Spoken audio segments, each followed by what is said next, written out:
जय हिंद, नमस्कार। स्वागत आप सभी दोस्तों का आज के इस महत्वपूर्ण क्लास में।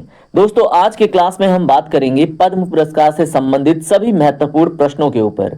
और देखिए, आज का क्लास आपके एग्जाम के लिए बहुत ही ज्यादा महत्वपूर्ण है। 1 से 2 क्वेश्चन निश्चित रूप से पूछे जाएंगे। तो चलिए क्विकली इसको रिवाइज करते हैं। पद्म पुरस्कारों की शुरुआत कब हुई थी? तो दोस्तों 1954 में। भारत का सर्वोच्च नागरिक सम्मान कौन सा है? वो है भारत रत्न, याद रखेंगे।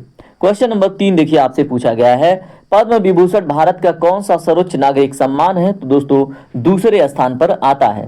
पद्म भूषण भारत का कौन सा सर्वोच्च नागरिक सम्मान है? तो दोस्तों पद्म भूषण तीसरे स्थान पर आता है। डायरेक्टली आपसे प्रश्न पूछा गया है पास्ट में। पद्मश्री भारत के कौन से सर्वोच्च नागरिक सम्मान है? तो दोस्तों पद्मश्री चौथे स्थान पर आता है।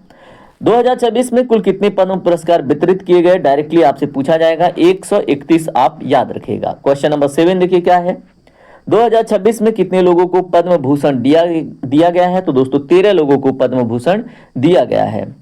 उसके बाद 2026 में कितने लोगों को पद्मश्री मिला? तो दोस्तों 113 लोगों को पद्मश्री, 13 लोगों को मिला है पद्म भूषण। पद्म विभूषण कितने लोगों को मिला है? आप मुझे कमेंट करके बताएंगे। अगला क्वेश्चन है आपसे, 2026 में पद्म पुरस्कारों में कितनी महिलाएं सम्मानित हुई? तो दोस्तों 19 महिलाएं। Very very important question. 2026 में मरणोपरांत कितने पुरस्कार दिए गए? तो 2026 में मरणोपरांत 16 पुरस्कार दिए गए हैं, ठीक है, पद्म सीरीज में। क्वेश्चन नंबर 11 देखिए क्या है आपसे। 2026 में कितने इंटरनेशनल पुरस्कार दिए गए? तो दोस्तों इंटरनेशनल पुरस्कार 6 दिए गए हैं।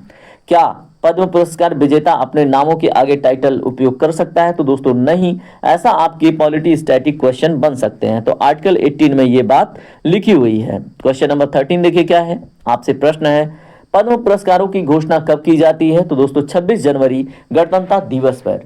पद्म पुरस्कार किसकी सिफारिश पर दिए जाते हैं? तो दोस्तों याद रखेंगे, प्रधानमंत्री द्वारा गठित पद्म पुरस्कार समिति के द्वारा, ठीक है।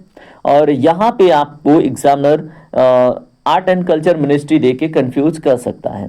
धर्मेंद्र सिंह देओल को किस क्षेत्र में पद्म विभूषण मिला? तो दोस्तों कला के क्षेत्र में।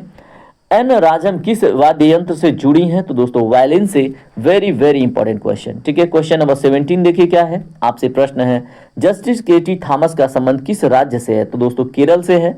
पी नारायणन को किस क्षेत्र के लिए सम्मानित किया गया? तो दोस्तों साहित्य और शिक्षा के लिए पी नारायणन को सम्मानित किया गया, ठीक है। जस्टिस केटी थॉमस का संबंध किससे है? तो दोस्तों केरल से, याद रखिएगा। अगला प्रश्न है आपसे, वीएस अच्युतानंदन को किस क्षेत्र में मरणोपरांत पुरस्कार मिला? तो दोस्तों सार्वजनिक मामले में।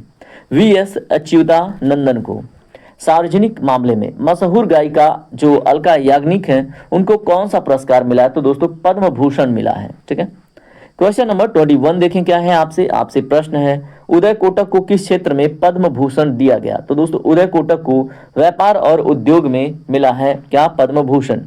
विजय अमृतराज का संबंध किस खेल से है? तो दोस्तों विजय अमृतराज का संबंध टेनिस खेल से है, याद रखेंगे। हरमनप्रीत कौर और भूलर का संबंध किस राज्य से है? तो दोस्तों हरमनप्रीत कौर और भूलर दोनों पंजाब से आती हैं। सविता पुनिया किस खेल से जुड़ी हैं? तो दोस्तों सविता पुनिया का संबंध हॉकी से है। पुनिया आते ही कबड्डी आ जाता है, लेकिन हॉकी आप याद रखेंगे। रोहित शर्मा को किस क्षेत्र में पुरस्कार मिला? तो दोस्तों खेल के। बलदेव सिंह का संबंध किस खेल से है? तो दोस्तों हॉकी से, ठीक है। तो बलदेव सिंह, बलदेव यानी कि आप बल नहीं समझेंगे, यहाँ पे शार्पनेस हॉकी समझेंगे।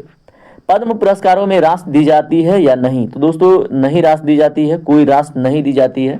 ये बात आप याद रखेंगे, एग्जामिनर आपसे ऐसे प्रश्न पूछ सकता है। पद्मश्री पुरस्कार विजेताओं की सूची में कौन से मशहूर खिलाड़ी का नाम है? तो दोस्तों पद्मश्री सबसे मशहूर खिलाड़ी हैं रोहित शर्मा, ठीक है।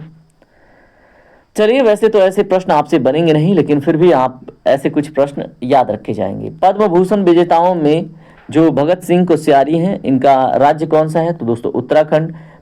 विश्व बंधु को किस क्षेत्र के लिए मरणोपरांत पद्मश्री मिला है? तो दोस्तों कला के लिए, ठीक है। तो हमने टॉप 30 क्वेश्चन देखे जो डायनेमिक थे। स्टैटिक क्वेश्चन देख लेते हैं। चलिए पद्म पुरस्कारों से संबंधित टॉप 10 जीके देख लेते हैं। तो दोस्तों पहला इसमें देखिए, पद्म पुरस्कार समिति का अध्यक्ष अगर आपसे पूछा जाए तो कैबिनेट सचिव होते हैं, ठीक है। एक वर्ष में मरणोपरांत और विदेशियों को छोड़कर अधिकतम कितने पद्म पुरस्कार दिए जा सकते हैं? तो दोस्तों 120, अगर हम इसमें मरणोपरांत और विदेशियों को दिए जाने वाला पद्म पुरस्कार हटा दें तो, ठीक है। उसके बाद अगला प्रश्न है आपसे इसमें, पद्म पुरस्कार विजेताओं को राष्ट्रपति द्वारा हस्ताक्षरित जो प्रमाण पत्र मिलता है और उसके साथ क्या दिया जाता है? तो दोस्तों एक पदक मेडल दिया जाता है और उसकी छोटी प्रतिकृति दी जाती है, मोनोग्राम दी जाती है। ठीक है, उसके बाद आपसे प्रश्न बनेगा पद्म पुरस्कारों को इतिहास में किन वर्षों के दौरान निलंबित किया गया था?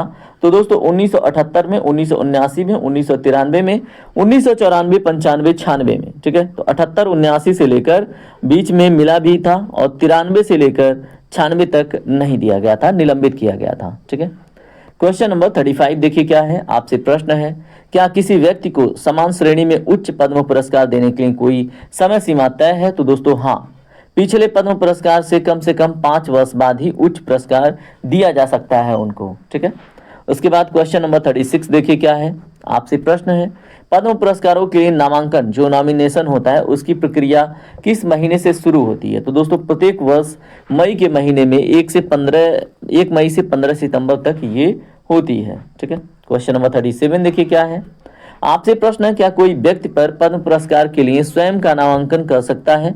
तो हाँ, वो स्वयं कर सकता है, इसमें स्वनामांकन की अनुमति होती है। ठीक है, क्वेश्चन नंबर आप 38 देखिए क्या है, आप इसको पढ़िए।